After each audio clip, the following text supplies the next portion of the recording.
Hi students, this is Mr. Yao. Today we are going to continue our learning about trig ratio on a Cartesian plane. So first, let's review what we have learned last time.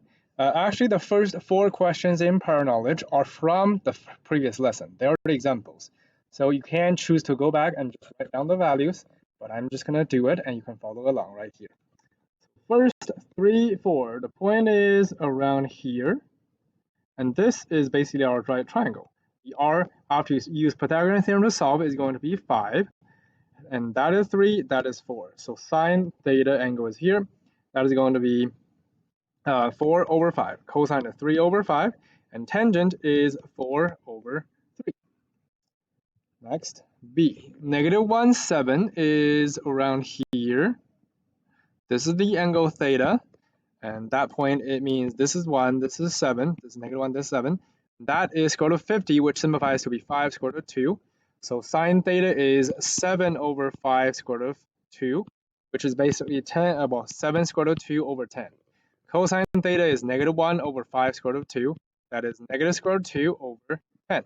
Tangent is opposite over adjacent, so it's 7 over -1, which is -7. That's B. C.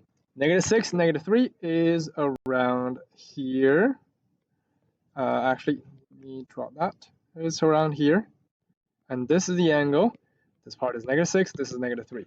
And hypotenuse is square root of 45, which simplifies to be 3 square root of 5. Sine theta is -3 over 3 square root of 5, which is negative square root of 5 over 5. Cosine theta is -6 over 3 square root of 5, simplifies to be -2 square root of 5 over 5. And tangent is -3 over -6, which is 1/2. That's C. Next, D. 2, -3 is around here. That's our right triangle. So this is a 2, this is a -3. And that means this side is actually going to be a square root of 13. So sine theta is -3 square root of 13 over 13. Cosine is 2 square root of 13 over 13, and tangent is opposite. And tangent theta in this case is -3 over 2. Now, before we move on to the next part, I would like you to go back and kind of look at the values and see what kind of values we're getting, because these 4 questions are points from each quadrant. This is in quadrant 1, and this is in quadrant 2. In quadrant 1, as you can see, my sine is positive, my cosine is positive, my tangent is positive. Basically, everything is positive. So all is positive. In quadrant 2, my sine is positive, my cosine is negative, and my tangent is negative. So sine is the only one that is positive. And now, see, that is third quadrant. My sine is negative, my cosine is negative, but my tangent is positive. So tangent is the only one that is positive. And lastly, quadrant 4, sine is negative, cosine is positive, and tangent is negative. This is the only one that is positive, so cosine is positive. Now we're going to make what we just saw into a table. Here it is. Based on the answer you got in the prior knowledge, fill out the table using plus or minus to indicate the trig values being positive or negative. In first quadrant, everything is positive. Second quadrant, sine is the only one. Third quadrant, tangent is the only one. And fourth quadrant, cosine is the only one. So that's the basic idea. I'm going to write it here again, all. And then it's sine, then it's tangent, and then it's cosine. And of course, because sine and cosecant are related, cosine and secant are related, tangent and, that should actually be cotangent are related, they will all have the same kind of value, same sign for the values. Now, we are going to use the initials to actually make a phrase to help us remember about a positive or negative in each quadrant. And here it is. All students take calculus. And as you can see, all, S is sine, that's second quadrant, T is tangent, third quadrant, and C, fourth quadrant. So all students take calculus. That could be helpful for us to know which trig function has a positive or negative in which quadrant. Now let's move on. Here are some examples. These examples are going to use what we have learned before. We are going to use the coterminal angles and the reference angle to help us find the exact value. Instead of rounding to 2 decimal places, because we're going to need these things in the unit circle, we're actually going to use the exact value. So first, sine 690. If you forgot how to find coterminal angle, that's basically adding or subtracting a bunch of 360 degrees. Coterminal angle just means, for example, these two angles. Let's say this angle right here and this angle. They're coterminal angle because they both have the same terminal side right here. So in this case, you can see their difference is 360. That means when you try to find coterminal angles, all you need to do is, well, decide if how many 360 you can add or subtract from the angle. Now for this one, that is sine 690 degrees. I can subtract the 360. That's going to get me sine 330 degrees. So they're the same value. If they're coterminal angles, they are going to have the same value. Let's draw it real quick inside a coordinate system. 330 is going to be around here. And as you can see, here's the reference angle, which is 30 degrees. So there's a reason why we talk about reference angle. That's because it's going to help us find these values. So that means this sine 360 must be related to sine 30 degree. But here's how it's actually related. We'll have the same kind of number, but the sign may be different. Let's see, all students take calculus. So cosine is the only one that's positive in the fourth quadrant, which means for sine is going to be a negative. Now, negative sine 30 degree, we have learned in special triangles about sine 30 degree. That's actually 1/2. So this whole thing is negative 1/2. That's number one. Number two. Cosine, this time we're going to subtract 360 because that number is pretty big, pretty far away from 0 degree. So after you subtract, that should get you, well, you can subtract 6 of 360 degrees, and that should give you 135 degrees. And let's draw it. Cosine 135 is right here, and that means my reference angle is right here, 45 degrees. So this must be related to 45 degrees. As for how, again, all students take calculus. Inside second quadrant, sine is the only one that's positive, so that means this must be negative. We have also learned about cosine 45 degrees inside a special triangle. If you forgot, here's a special triangle, 1 square root of 2. And of course, it's going to be 1 over square root of 2, so this is square root of 2 over 2. Don't forget the negative sign in the front. That is number 2. Next, number 3. Here's cotangent, and we're going to subtract 360 from it and see what we are going to get. This is actually going to be cotangent 220 degrees. So let's have a look. 220 is between 180 and 270, so it's around like here. And that means my reference angle is 40 degrees. That means this is going to be related to a cotangent 40 degrees. As for how it's related, all students take calculus. Cotangent is related to tangent, and inside third quadrant, tangent is positive, so this is also going to be positive. But of course, we can't use our calculator to find cotangent 40 degrees. We're going to use tangent. So this is the same as 1 divided by tangent 40 degrees. That's not a special angle, so that one we are going to use the calculator. The answer should be 1.19. On the actual quiz for these, I'm only going to ask you for special triangles for the exact values. There's no rounding, so please be aware of that. Number 4, secant 1860. That is, well, if you subtract a bunch of 360, actually 5 of them, that's going to give you secant, well, not sine actually, that's going to give you secant of 60 degrees. Well, that is already in first quadrant, and that is its own reference angle. So we can just go for the value. That is the same as 1 over cosine 60 degrees. Cosine 60 is actually 1/2. If you forgot about it, here's the special triangle. That's 1, that's 2, that's square root of 3.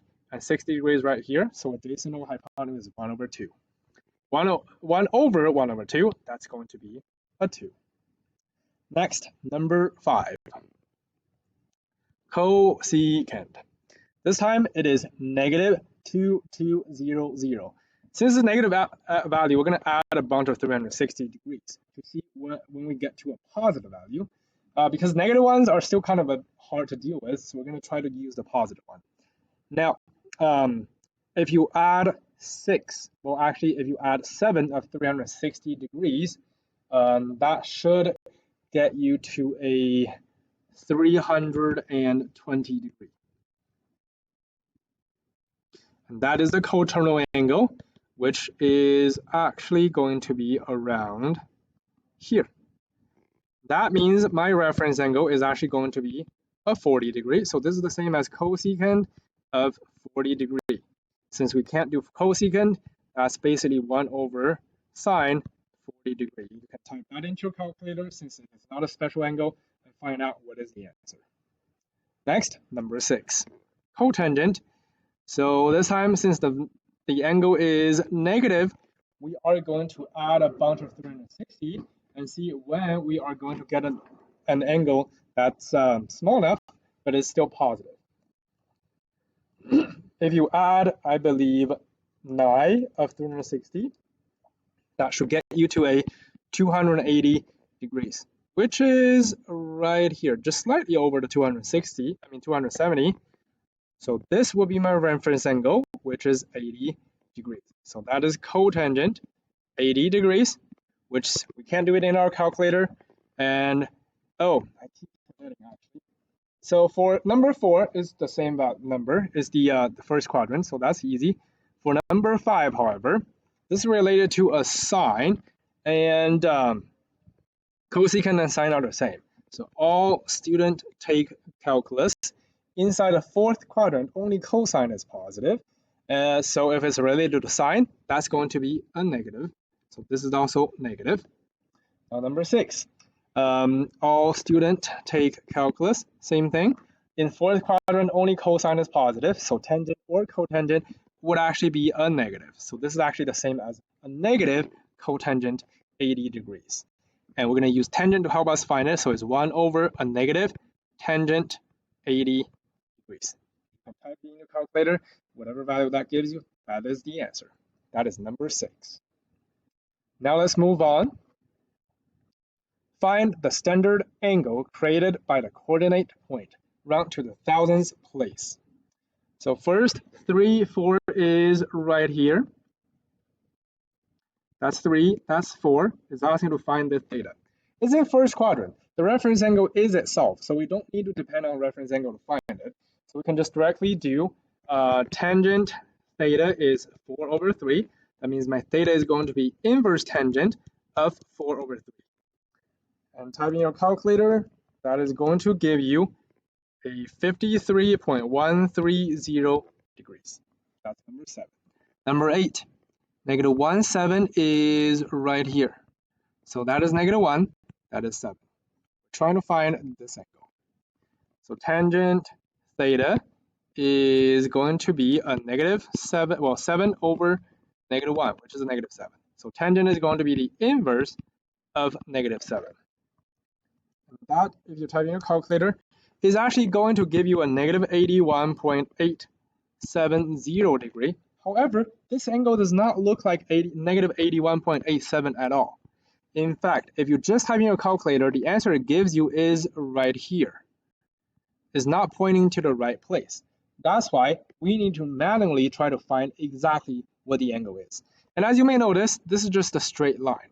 The reason this is the angle is because that's the reference angle, and that's actually the same as the reference angle. So all we need to do is add 180 degrees, and that is going to give us a 98.130 degrees. And in case you haven't noticed, I have been only using tangent. Because whenever you're given this coordinate system, you basically have an x and a y, and your tangent is y over x. So that's why tangent will be the easiest. You do not need to find the radius to actually use sine and cosine. That's example 8. Now let's finish everything up. Number 9. Same idea. Negative 6, negative 3. This is the angle. And that's negative 3, that's negative 6. So my tangent theta is going to be opposite -3 over adjacent -6, which is 1/2. So theta is inverse tangent of 1/2. And that, if you're typing your calculator, is going to give you 26.65 degrees. There's no way that looks like that. And actually, that angle is the reference angle right here. So all we need to do is add 180 degrees. So final answer, theta is going to be 206.565 degrees. Now, number 10, 20 is right here. Well, this is the standard position. You actually don't need to calculate that. That's exactly on the positive side of x-axis. That is just going to be 0 degrees. That's example 10. Example 11 kind of work the same way. -70 is, oh wait, is that 0? Oh, it is 20. Next, -70, that is right here. So apparently this is the standard position positive.